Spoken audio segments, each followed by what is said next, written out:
여러분들께서 이렇게 다 아시는 이렇게 내용이지만 오늘 그런 특별한 날이기 때문에 오늘 또 조은진 대표님께서 이렇게 또 여러분들과 함께 토요일인데도 불구하고 이 5.16의 정신을 잘 후대에 남겨야 된다는 그런 신념으로 이런 항상 자리를 이렇게 마련하시는 줄 알고 있습니다. 거기에 대해서 제가 사회 일원의 한 사람으로서 감사드린다는 뜻으로 오늘 이렇게 왔는데 또 한마디 여러분께 드리고 가라고 말씀하셔서 제가 평소에 5.16에 대해서 많은 분들이 여러 방면으로 이해하고 계신 것 중에 좀 백미라고 할 수 있는 제 나름대로 써서 가지고 나왔습니다. 여러분들 이렇게 5.16에 대한 얘기를 우리 후대가 이렇게 물어보면 딱 두 가지를 많이 강조하시면 어떨까 싶습니다. 우선 무혈혁명이라는 거를 근거를 그건 많이 네이버에도 인터넷에 나와 있지 않습니까? 그 과정이. 그래서 또 우리 피신을 하셨기 때문에 작년 총리께서 그러다 보니까 이렇게 닥칠 이유도 없었고 또 윤보선 대통령께서도 그 당시에 어떻게 보면 국군 통수권자신데 북한이 6.25 끝난 지가 얼마나 됐습니까?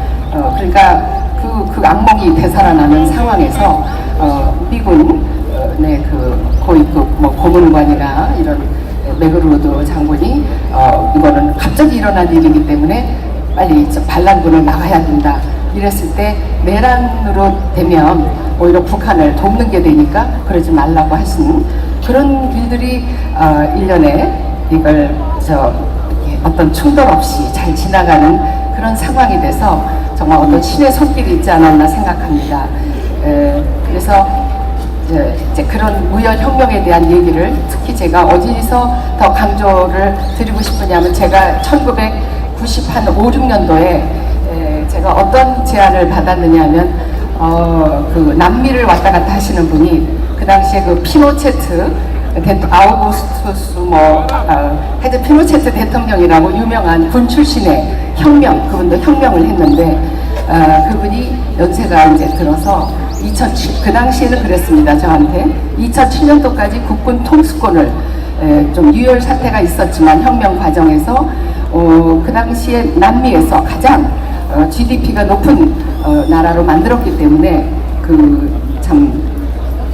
백성들, 저희 국민들이 그 대통령에 대해서는 과거를 덮고 2007년도까지 통수권을 갖게 해야 된다 이런 여론이 있어서 그분이 모처럼 저희 설립전 돌아가신 아버지를 좋아하시기 때문에 그 자녀 중에 한 사람 다른 또 연락이 안 됐었겠죠. 그래서 저한테 어떻게 연락이 와서 한번 초대하고 싶다.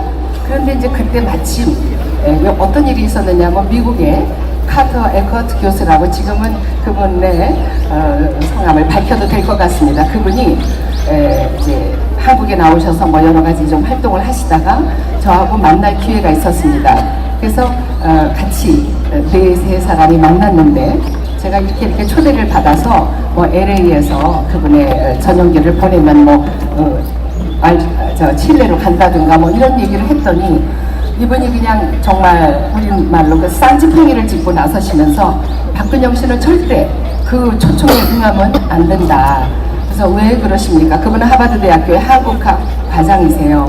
근데 그 과의 과장이 제일 이제 권한이 있는 분인데 그 물어보니까 너의 아버지는 무혈혁명을 주도하셨는데 그 피노체트 대통령은 그 군사혁명 때 미국이 도왔죠. 그때가 키신저 국무위원 시절이니까 국무장관 시절이죠. 그랬는데 미국이 또 도와서 그때 그 사회주의 국가로 자꾸 가려고 그 중남미가 그랬지 않습니까?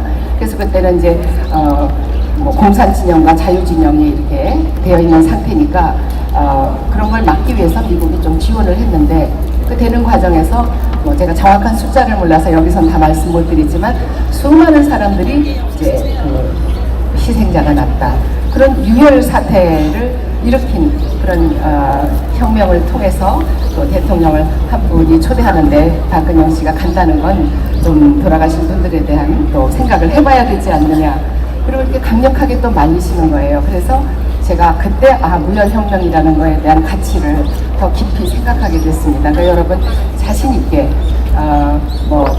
생각하시고 무혈혁명이 굉장히 중요하고 그 다음에 중요한 거는 이게 구국의 혁명이었다. 또 왜 국기부의 혁명이냐? 툭하면 그렇게 말하잖아요.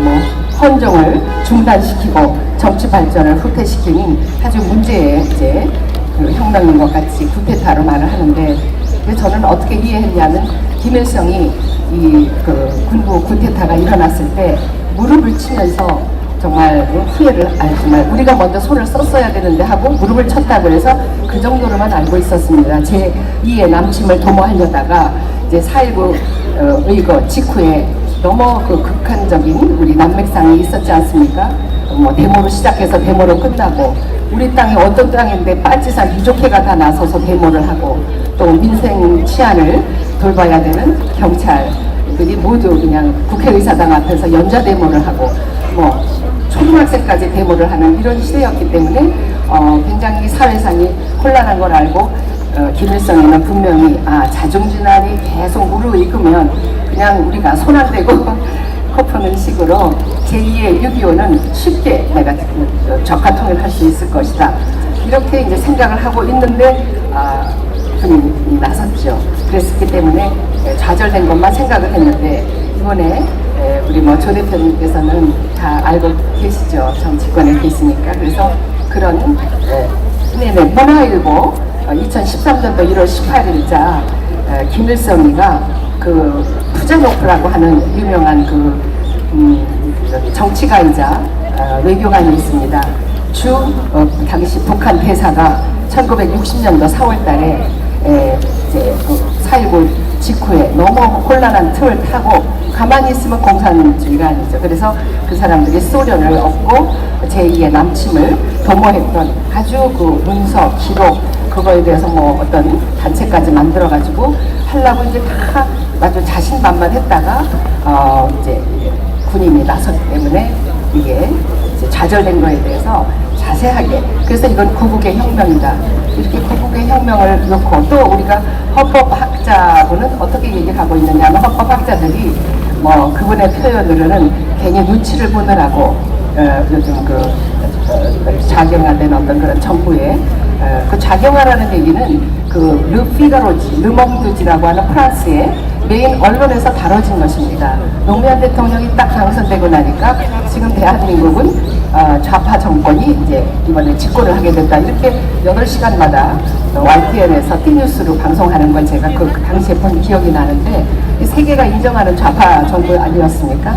그래서 그런 일련의 걸 봤을 때 우리 헌법에는 분명히 국가기관, 군인과 경찰은 국가기관입니다. 아무리 대통령이 국군 통수권을 갖고 계셔도 그걸 가지고 혼자 쓰는 게 아니죠. 국민의 군대를 쓰는 거 아닙니까? 그런데 너무 신파, 좌파, 신구파가 이렇게 자꾸 정쟁을 하고 너무 사회 혼란이 극하니까 어떤 지위를 기다릴 수도 없을 때 이 국가기관이 나서면 이거는 헌법에 맞는 위법하지 않은 합법적인 행위입니다. 그래서 국가 긴급권이라고 하는 걸 꼭 여러분께서 기억하셔서 5.16 혁명은 국가 긴급권이고 또 우리가 얘기하는 동학혁명이라든가 여러분들 태극기 집회나 이런 것은 우리 헌법을 위반하는 그런 정권에 대한 반정부적인 시위이기 때문에 그거는 국민 저항권이라고 딱 헌법에 명시되어 있기 때문에 또 그렇게 해서 그 다음에 다른 아프리카 나라에 실패한 그런 군부 쿠데타 같이 더 나라 살림이 어려워졌으면 몰라도 그래도 단기간에 이거는 UN 경제 보고서에 나와 있는 얘기입니다. 204개국 지금은 몇 개국인지 잘 모르겠는데 한 89년도에 나온 문서에 204개국의 세계 나라 중에 2차 대전 이후에 한국이 고도 성장을 한 제일 1위의 국가고 2위가 뚝 떨어져서 싱가포르였습니다.